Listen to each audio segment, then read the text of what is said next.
Welcome to Outside Views, where we're taking a closer look at yet another Brexit-related controversy stirring up tensions between the UK and its European neighbours. And today's topic, the latest row over the UK government's decision to apply VAT to private school fees, which has led to warnings from France and Germany. The planned tax on private school fees comes as part of the UK's budget, expected to remove an existing VAT exemption starting in January. With this change, fees for private education in the UK could see a 20% increase, a measure intended to help fund public education and increase support for state schools. While the Labour government views this as a move towards equalising opportunities in education, not everyone agrees with the decision, especially France and Germany. The French and German ambassadors to the UK, Hélène Duchesne and Miguel Berger, have voiced strong opposition. They argue that international schools that cater primarily to expatriate families and do not follow the British national curriculum should be exempt from this new VAT policy. According to these diplomats, international schools should not be lumped together with what they refer to as conventional British private schools.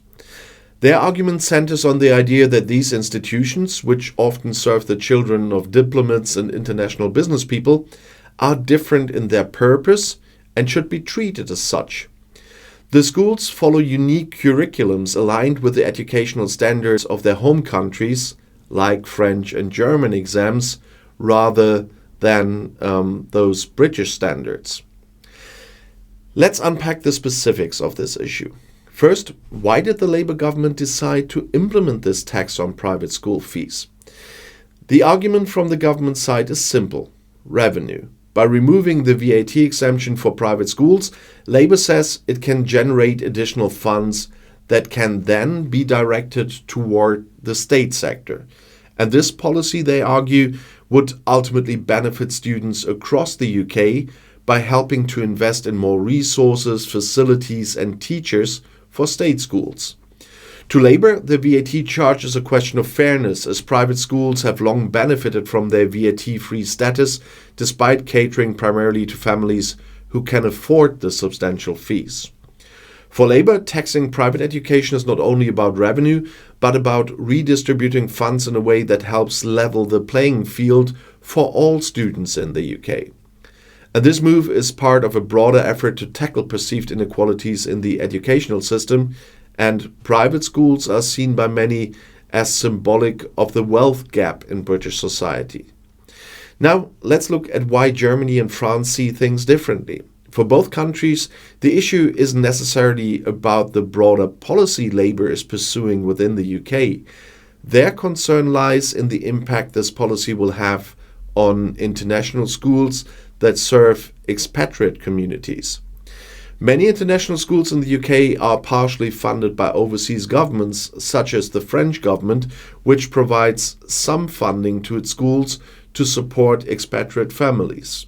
And according to Ambassador Hélène Duchesne, these schools play an important role in maintaining cultural and political relations between the UK and other European countries. For France and Germany, these schools represent more than just education. They are seen as institutions that help sustain national identity and cultural ties abroad. Ambassador Duchesne pointed out that this VAT decision does not align with the so-called reset in UK-EU relations that the British government has promoted. To France and Germany, applying VAT to international schools feels like a step backward in what was meant to be a period of reconciliation and cooperation following years of Brexit tensions. For them, the tax appears to undermine the spirit of partnership, suggesting that Brexit's lingering effect continues to affect diplomatic relations between the UK and the EU. And both ambassadors emphasized that these schools are, in many ways, an extension of their countries within the UK. Ambassador Berger, representing Germany, cited the German school in Richmond as an example of a facility that's totally distinct from British private schools. He argued that such schools have a unique role in fostering cultural exchange and also understanding, and should therefore be exempt from what he describes as a domestically motivated tax policy. From the French and German perspective, treating these international schools the same as British private schools ignores the contributions these institutions make to bilateral relations. The text, they argue, would not just add to the financial burden on expatriate families, it would also send the wrong message about how the UK values its relationship with its European neighbours post-Brexit. In an interview, Ambassador Duchesne expressed her view that the text fails to recognize the special nature of these schools, which provide courses preparing students for French exams rather than the British qualifications, as I said. And her German counterpart, Ambassador Berger, voiced similar concerns, stressing the importance of these schools for people-to-people connections and what he calls cultural diplomacy. But what does this tax mean for the families who rely on these international schools? If the VAT is applied to school fees, parents will face an additional 20% charge on top of already high fees, a cost that may be prohibitive for some expatriate families. While some private schools may choose to absorb the cost rather than pass it on to parents, this is far from guaranteed, and families could be left shouldering the burden. International school fees in the UK are already high, and a 20% increase could be a tipping point for families deciding whether to send their children to school in the UK or elsewhere. For expatriates, particularly those on government-sponsored placements, the additional cost could make a UK posting less attractive.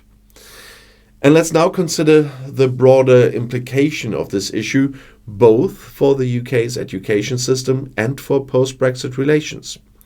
For the UK, the VAT policy represents an opportunity to redirect funds into the state school system, potentially improving education quality across the country. The UK's education system has faced criticism over funding levels, with many state schools struggling with resource shortages and staff cuts. The additional revenue from VAT could help alleviate some of these challenges, which is why Labour has been so committed to this policy change. However, for international relations, the VAT charge risks reigniting Brexit-era tensions. The ambassador's statement suggests that France and Germany see this move as a step back from the progress made in recent talks to rebuild trust and cooperation. And the diplomatic pushback we're seeing from France and Germany raises questions about the limits of domestic policy in a post-Brexit world. For many Britons, Brexit was about reclaiming control over domestic affairs, including issues like taxation. But as this controversy shows, the decisions made in Westminster still have repercussions beyond British borders, especially when they impact foreign nationals residing in the UK. This text is a reminder that Brexit hasn't erased the UK's interconnectedness with Europe and that international relations remain crucial in a globalized world. The reactions from Duchesne and Berger also reflect a broader concern that Brexit's reset might still be too fragile to withstand policies that appear isolationist or dismissive of European ties. But what might the next steps be? Both ambassadors have made it clear that they hope the UK government will reconsider or at least make an exemption for international schools. They argue that applying VAT to these schools undermines their diplomatic missions and cultural contributions, as I said. And if the UK government decides to press ahead with the policy, it may face further diplomatic pressure, as France and Germany have shown a willingness to advocate for their expatriate communities. It's possible that other countries with international schools in the UK could join this diplomatic pushback. Such coordinated opposition could place the UK government in a position where it has to weigh the financial benefits of the tax against potential diplomatic costs. And meanwhile, supporters of the VAT policy argue that the change is necessary and overdue. For them, the argument is straightforward. Private schools should not be tax exempt when public schools are in need of funds. They believe that VAT on private school fees is a reasonable way to fund educational equity. And while they understand the diplomatic concerns, they feel that this is a domestic matter in which foreign governments should have no say. Well, in conclusion, the debate over VAT on private school fees encapsulates many of the challenges that the UK faces in its post-Brexit relationship with Europe. On one hand, there's a clear desire to exercise domestic control, as Brexit was meant to enable. On the other, the reality of a globalized and interconnected world means that even domestic policies can have international implications. For now, the row over private school VAT serves as a reminder that Brexit's legacy isn't confined to trade deals or immigration rules. It continues to shape and sometimes complicate the everyday interactions between the UK and its European neighbors. So thank you for watching Outside Views, and if you want to see another video, the next one is right here in the end screen.